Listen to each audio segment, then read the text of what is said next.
carrier then must move up, which raises the front of the vehicle. When the steering wheel is released, the mass of the vehicle forces the stub carrier back down, which pushes the wheels back to a central position. With a vertical steering axis, no self-centering would occur. The wheel would pivot on a radius with the steering axis at its center. This would introduce a turning moment on the wheel, road shocks would be transmitted to the steering wheel, and steering would be difficult to control. Steering axis inclination brings the pivot point close to the center of the tire contact patch at the road surface. It intersects with the camber line drawn through the tire and the wheel. If these two lines intersect at the center of the tire at the road surface, then the vehicle is said to have zero offset, or zero scrub radius. If they intersect below the road surface, then it has positive offset, or scrub radius. If they intersect above the road surface, then it has negative offset, or scrub radius. Does that make any sense to you? No. Not me either. Included angle is the angle formed between SAI and the camber line. Add SAI angle to the camber angle, and diagnostic angle cannot be changed.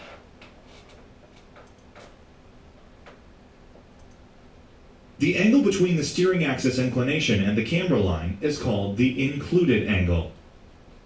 It is a diagnostic angle.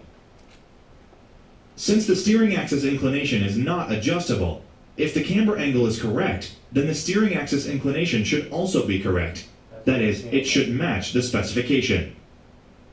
That's what you say, yes. Yep.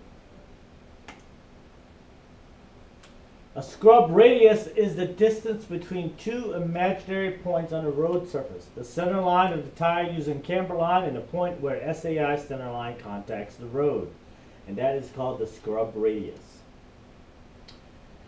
Zero scrub radius means two lines intersect at the center of the tire road surface. The positive scrub radius is the camber line is outside the SAI line, and the negative scrub radius is the camber line that is inside the SAI line. Scrub radius is also known as steering offset and scrub geometry. It is the distance between two imaginary points on the road surface. The point of center contact between the road surface and the tire, and the point where the steering axis center line contacts the road surface. If these two points intersect at the center of the tire at the road surface, then the scrub radius is 0. If they intersect below the road surface, scrub radius is positive. If they intersect above the road surface, scrub radius is negative. The effect of scrub radius, positive or negative, is to provide a turning moment which attempts to turn the wheel away from the central position when the vehicle is in motion. On a rear-wheel drive vehicle with positive scrub radius, the vehicle's forward motion and the friction between the tire and the road causes a force which tends to move the front wheels back. This would cause the wheels to toe out. If it has negative scrub radius, the front wheels again tend to move back, but this time they toe in. On front-wheel drive vehicles, the opposite occurs. Positive scrub radius causes toe in, and negative causes toe out. During braking on any type of drive, if braking effort is greater on one side of the vehicle than on the other, positive scrub radius will cause the vehicle to veer towards the side with the greater effort. Negative scrub radius will cause the vehicle to veer away from the side of greatest effort. How much it veers depends on the size of the scrub radius. So what it's saying there is that it'll pull to the most positive side. So you have a positive 2 on the left-hand side, and you have a 1 on the right-hand side. It's going to pull to the most positive. So you have a negative 5 on the left-hand side, and then you have a negative 1 on the right-hand side. Which direction is it going to go? Right. Right, the more positive side. This is why vehicles with a diagonal split brake system have negative scrub radius built into the steering geometry. If one half of the brake system fails, then the vehicle will tend to pull up in a straight line. Since the offset of the wheel rim determines where the center line of the tire meets the road surface, it is important that the offset is not changed if the wheels are being replaced. Changing the rim offset changes the scrub radius and also the predictability of the vehicle handling if brakes should fail. So you guys know they put some people put spacers in between their tires and their brakes to push the tires out more. You change the whole scrub radius and the wheel offset on the car. Alright, toe in is front wheels are closer together than the rear wheels. The toe out front wheels are further apart from the rear wheels. And static toe is designed to compensate for slight wear in the steering joints and components. I think we've already talked about that. Toe out and toe out turns is toe setting. Toe out on turns is toe setting in the front wheel as the vehicle turns. It's a correct positioning of the wheels. To maintain wheels is obtained by the Ackerman principle and layout. When the fronts of the wheels, as seen from above, are closer together than the rear of the wheels, it's called toe in. The opposite arrangement is called toe out. The static toe setting is designed to compensate for slight wear in steering connections, which may cause the wheels to splay outwards or inwards. This means the wheels will be parallel when the vehicle is in motion, which avoids tire scrub.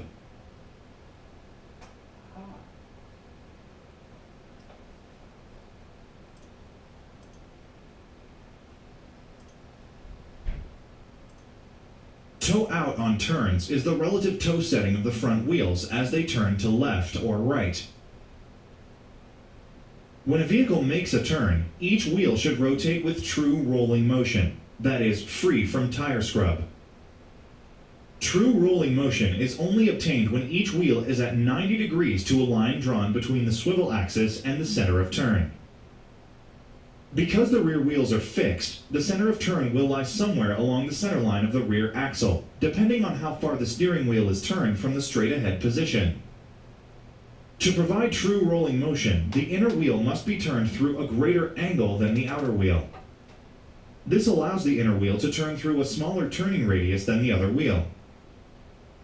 This automatically correct alignment is obtained by use of the Ackerman principle and layout. With the steering linkage at the rear of the wheels, the distance across the tie rod ends at the steering arm joints is made shorter than the distance across the steering axis swivels. This forces the inner wheel to turn through a larger angle when the steering is turned. The Ackerman angle is the angle the steering arms make with the swivels on the center line of the vehicle, at or near the center of the rear axle.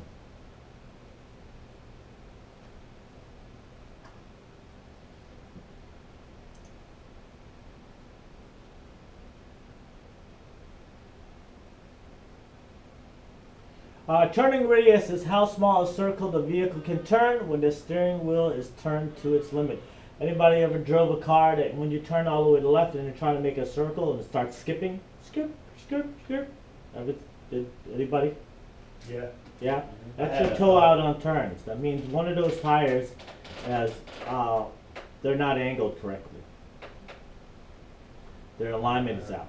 So if these two tires are out and there's like this one, they said needs to be turned more of an angle, and if it isn't, something's going to skip. And that's what scrub radius is. The thrust angle relationship between the center line of the vehicle and the angle of the rear tires. So it's really important, especially in rear wheel drive vehicles, because this is the tire that's going to be pushing the car. So if your thrust angle or your thrust line is not on the center, it's going to either push it to the left and push it to the right. A setback is the distance between distance one wheel is set back from the wheel on the opposite side of the axis. It's a relative to imaginary lines to the center of each wheel perpendicular to the center.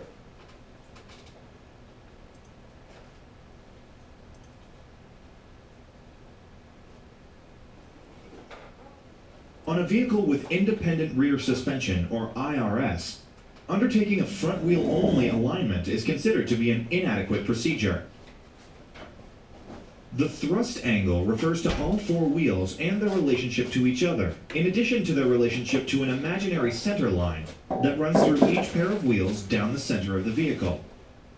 The term thrust line refers to the direction in which the rear wheels are pointing. The thrust angle can be adjusted on vehicles with adjustable rear suspensions. On vehicles that do not have adjustable rear suspensions, the thrust angle can be compensated for by aligning the front wheels to the rear wheels. Referencing the front steering geometry to the rear is very important.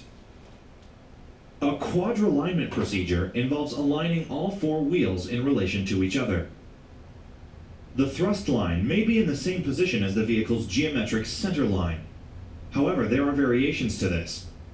Ideally, the thrust line and the vehicle's geometric center line should line up closely. The center line is drawn through the points midway between each pair of wheels. However, the thrust line is normally in the perpendicular position of the rear axle on solid axle cars, or, with IRS, is a line derived by splitting the toe angle of the rear wheels on the vehicle. For instance, if the rear wheel on the right side of the vehicle is towed in 6 degrees and the rear wheel on the left is at 0 degrees, the thrust line will veer off 3 degrees to the left of the vehicle's center line at the rear wheels when the vehicle is moving forward. An ideal situation is where the thrust and center lines coincide. However, given the size of a vehicle, the tolerances during manufacture, operational stresses, and component wear, it's rare that they do. If the deviation is very small, then remedial action is normally unnecessary. However, a large deviation can cause considerable concern when the vehicle is being driven, and the cause of this condition needs to be identified and corrected. Under such conditions, the rear wheels are steering the car away from its center line, and the driver has to turn the steering wheel to one side to keep the car going in a straight line. In extreme circumstances,